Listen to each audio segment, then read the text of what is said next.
How did the GPU influence, later, Soviet security agencies?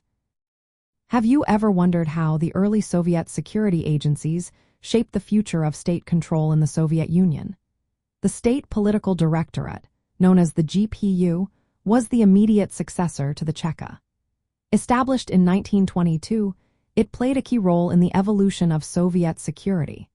The GPU marked a shift from the chaotic terror of the early revolution to a more organized state security system.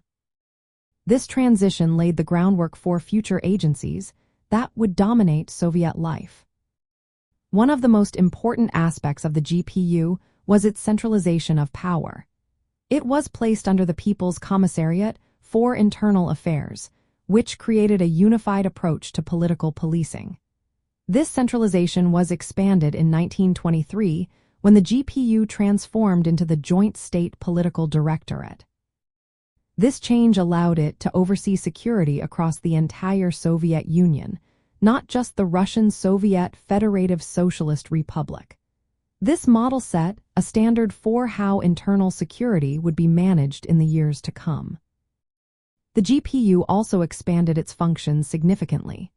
While it inherited the Cheka's mission to combat counter-revolution, it began to formalize these roles. The GPU integrated specialized military units, known as OSNAs, which were trained for security operations.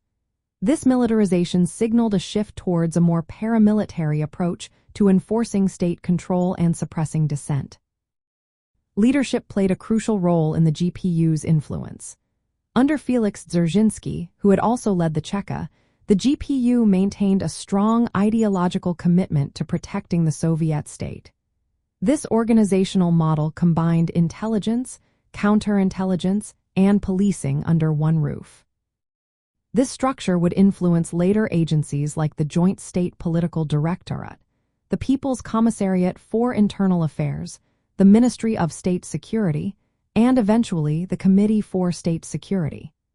Each of these agencies kept the GPU's core mission of safeguarding the revolution while adapting their methods as the Soviet Union evolved.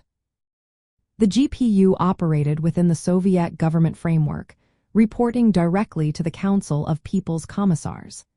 This integration ensured that security services acted as tools of Communist Party policy.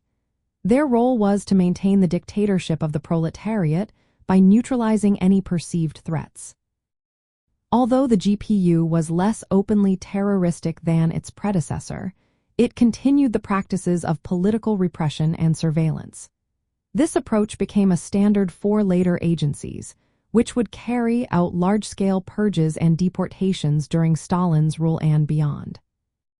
In the context of the major communist revolutions, the GPU represented a necessary evolution in protecting the gains of the October Revolution.